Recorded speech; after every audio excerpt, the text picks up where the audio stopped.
The National Assembly is divided, I repeat.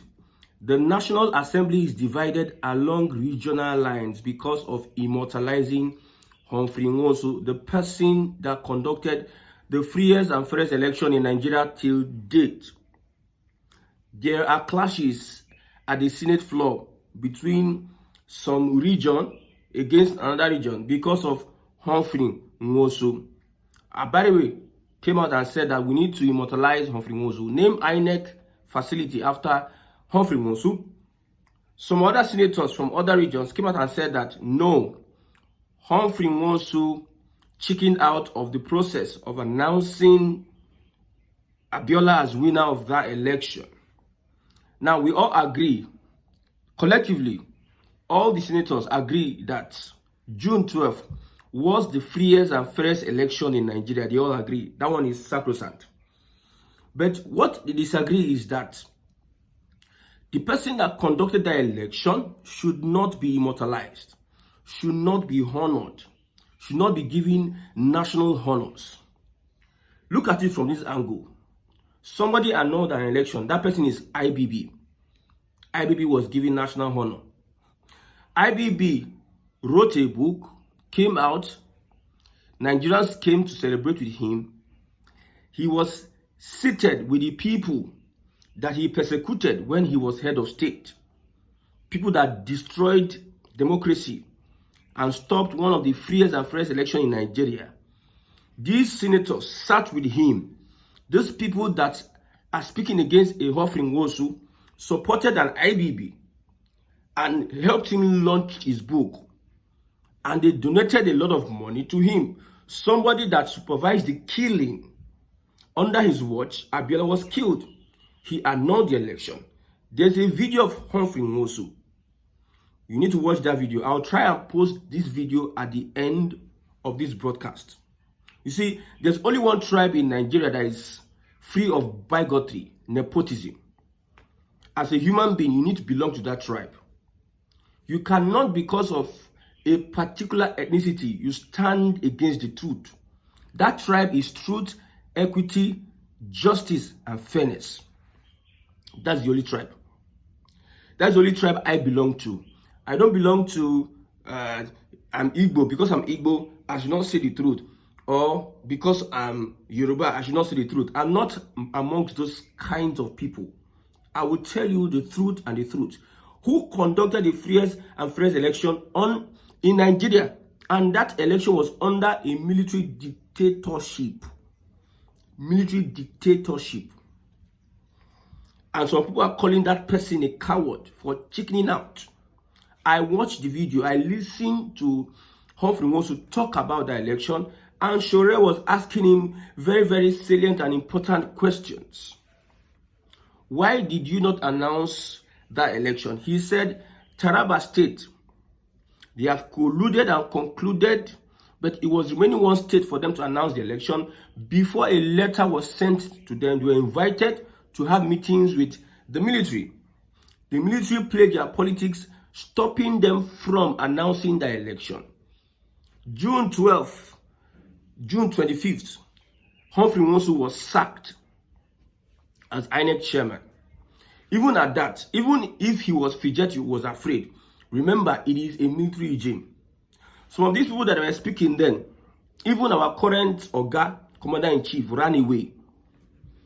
People that are not afraid. People, we are saying that our Oga-in-Chief ran away for his life because of the military attempt to silence people. Abiola, how did Abiola get to know about the result? Humphrey Nwosu collated because they were taken to court. Humphrey Nwosu collated and took the document to court. It became public information. You were asking a question, why didn't you announce the result? Announce the result that was in the court, that was in contention in the court. However, I don't want to defend Humphrey Nwosu. He has his own issues.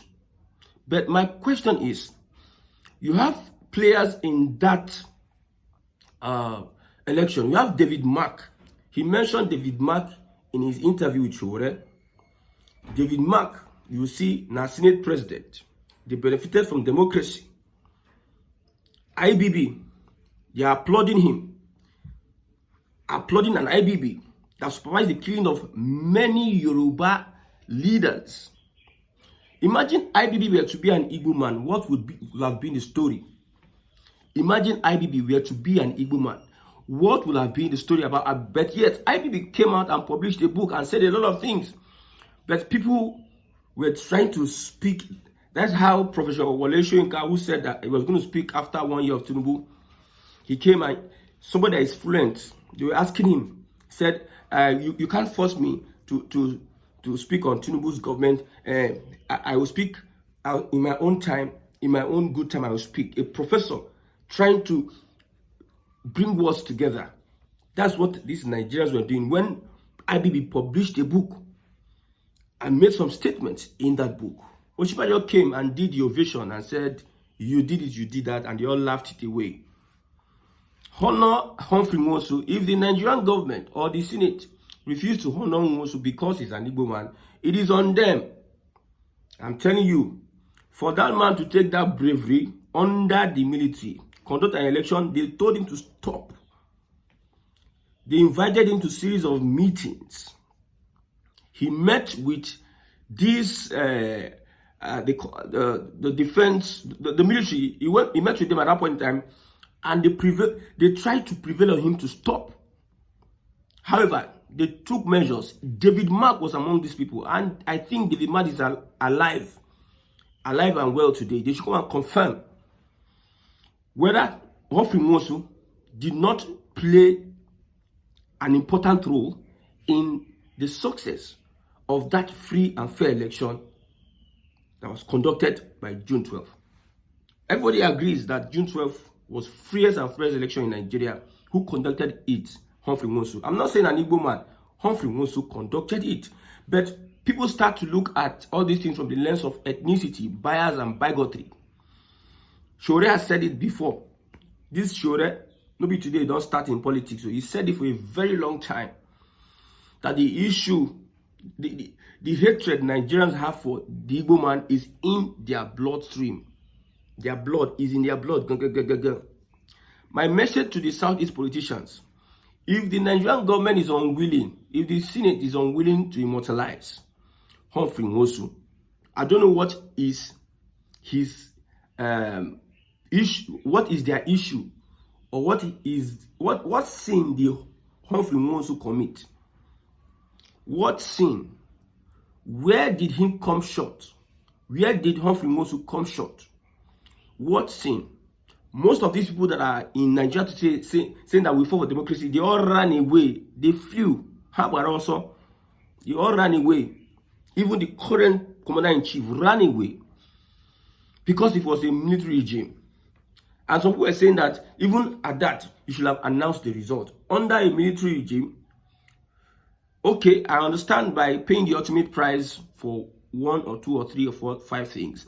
But the Taraba result that did not come in time, they will have had the little window to announce that result. But that particular result, the military intervened and said they should stop collecting. The government in power, you stop collecting. The military government in power said they should stop. How did Abiola get to know that he won the election? If not that the results were made public. And the media will have carried on from there. I'm not defending Humphrey Nwosu. Okay, you should have announced the result. You should have announced the result while he was in court. The Southeast governors, the Southeast politicians, they should know the kind of politics we are playing in Nigeria today. It is not a perfect system. So don't expect anything good from this system. So stop crying that Humphrey Nwosu would not be immortalized by this 10th Senate or whatever Senate. Don't cry, because nobody's actually sent anybody. The Igbo man, you are at a disadvantage in a way, like every other tribe may be at a disadvantage in their own way. I just asked the question, if IBB were to be an Igbo man, would people come for that book launch? What would have been said in the media? If Humphrey Nwosu were to be a Yoruba man or some other tribe, wouldn't they have considered immortalizing him? They would have looked for an excuse to immortalize him. But you see, people who don't stand for the truth, don't stand for fairness, equity and justice. Did he not say we must move on with this coalition against the wish of the defense headquarters? Is that not bravery on its part? While other people were running away, they ran away out of Nigeria. They were conferred honors.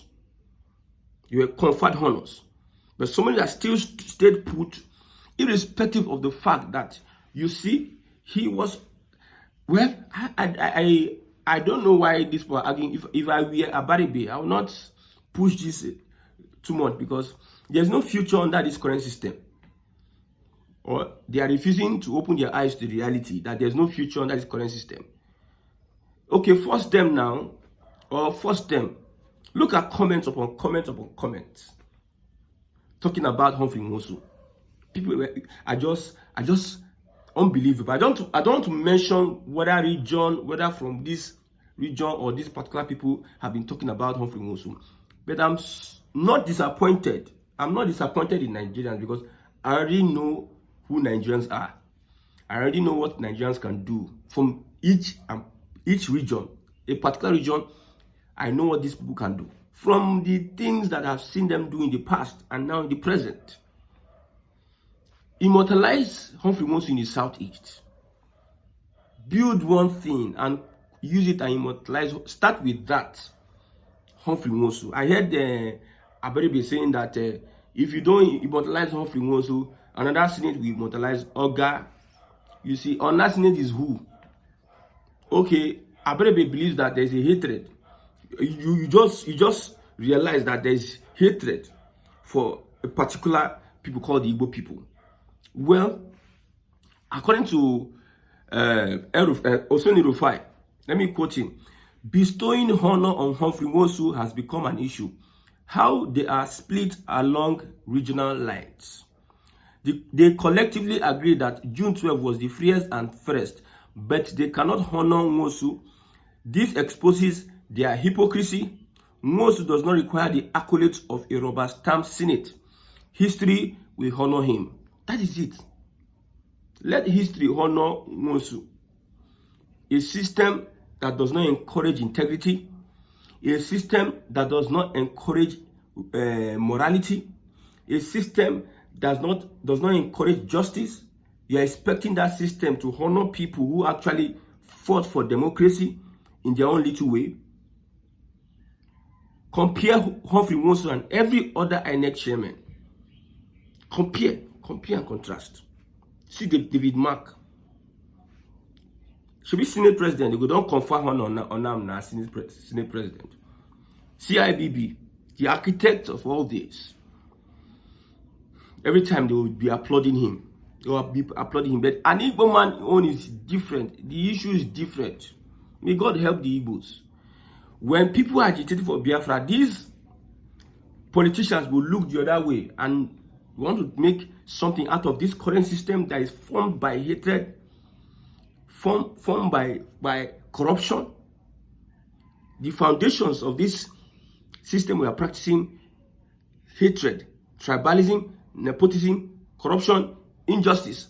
That is what we use to build this system. That's why I said this system will never benefit anybody, but those that position themselves at the table whereby they can be eating our national cake. Yes, I believe and I understand that Humphrey Nwosu should have, against all, however, at least carry your family. They sacked him on the 25th of June. Carry your family, go abroad, and make a press release that Abiola'S won the election. Yes, should have done that, and that would be an ultimate prize for him. Maybe that was the reasons why these guys are not. But these guys don't have the bravery. These guys in the Senate, none of them have the bravery of Humphrey Nwosu. None of them can stand in the shoes of Humphrey Nwosu. None. I said none of them. Anytime they say hero of democracy, you only mention Abiola. You refuse to mention of Nwosu. Should be Shagari that Abiola'S is not Abacha, Abiola that spoke to Abacha to remove Shonekon and put him as. It's the same Abiola. See, all these are leaders. You see, we know how people write history. The history that we are seeing today, most people are writing it to suit their own narratives. Most of these are former leaders are thieves, criminals. They will now paint themselves as good people. Only God knows who is even good amongst all of them. They paint themselves as good people. All these people you see, they immortalized till today, tomorrow. Look at the other June 12th. Instead of Abiola'S picture, is it June 12th? Yes, because Buhari has changed May 29, Democracy Day, to June 12th. Instead of Abiola'S picture, Tinubu's picture was displayed. Somebody that ran away when the heat was hot. He ran away. No, he learned how to run away, and he's not a coward. No, he ran away now, of course. And he's Jagaban. He ran away. He put his picture. He was holding his glass. June 12th. And we are here today. See, let's not continue in this debate. The Southeast go and immortalize Humphrey Nwosu. We are moving towards a time whereby everybody will answer their papa name, because that's the only thing that can bring justice to everybody. We cannot be together with this crop of politicians and this generation of adults that have failed the next generation, that have failed the millennial and the Gen Z. They are the problems we have in this country. They should phase out. It is until they phase out before we can have any meaningful one Nigeria. But it's even like they are using their bad blood and they are transferring it to these young people. When I look at reactions, I laugh. I see people saying, don't give him, no, he's this. Why didn't he announce the election, even when the military was this and that? Who has been so brave during the military, amongst all of them? Who has done any braver act than Humphrey Nwosu? You can mention in the comment section, who has done any braver act than Humphrey Nwosu? Who has done so? This is Nnamdi Kanu. This is Nnamdi Kanu. The Southeast politicians, you will not support, you will not ask for his release. He's fighting a cause against injustice. And you are embracing the injustice now. You are just like Ojus Okalo was crying in the house. You people are not fair to the Igbos. You are crying. You are crying. You are crying in the house. God will help you people. Thank God that this thing is happening, and it is getting clearer and clearer by the day. As I push against this system of government we are practicing, we need to change the system. We need to restructure Nigeria. That's the only way that things will get better. We can never be one. Social media has exposed a lot of things. Tinubu's government has exposed a lot of things, exposed a lot of people, exposed a lot of intention. People that were masking as good people. Tinubu's government, Tinubu's coming into presidency, the veil has been opened and we have seen them for who they really are. We have seen them that are wolves in sheep clothing. They have no integrity. They have nothing. They are just manipulators, liars, criminals, and thieves, disguising themselves as politicians. So it's good that these things are happening under a Tinubu regime. I've said it. Tinubu may be Nigeria's last president. You might be taking his play and you just be looking up and down. You think it's play. Don't worry. When it's set, it will set. When everybody will now be served their own cup of tea. Everybody will now come to an understanding that we don't have to be together no matter what. We have tried. People will come to understand that we have tried. See, let's find a way of having to use another system. Maybe parliamentary system of government has been passed. They have passed second reading. Where we have a prime minister, we have a parliament. Everything on the past second reading. Many bills are passing second reading in the house now. And I'm very happy because it is leading us to restructuring. That is the only thing. So don't cry if you're a Southeastern or you're a Southeast politician, you're a governor. Don't cry about whatever that is happening in the house. It is meant to happen because there's this bias. It is living with us. We are living in a bias. We are not living in a country whereby there is justice, fairness, equity for everybody. Not only Igbos are being affected though. So don't think that it's only Igbos that are being. There are other minority tribes that have also. Look at the Ogoni people. Look at the Jaw. And look at the Middle Belt. Injustice here, there, left, right, center. So it's affecting everybody. If I were the National Assembly, there's nothing bad by naming the INEC headquarters Humphrey Nwosu. There's nothing bad. But because they have some level of hatred. That's my opinion. My opinion, I will not impose it on you. Shure said it. The hatred Nigerians have for the Igbo man is in their blood. So what's there by honoring the man? What is there? Of course, Abiola saw the election result and he declared himself. The guy did not hide the result. And however, so what is happening? What is the big problem? Some of the players in this, some of the people that witnessed what happened June 12th, they are still alive today. Let them come out and speak. I've been trying to look at what they will say. Going to their social media handles, look at what they will say. They have not come out. Then people will just keep silent. They should come out and say that Humphrey Nwosu was this and that. Let's know what is happening. God will help Nigerians.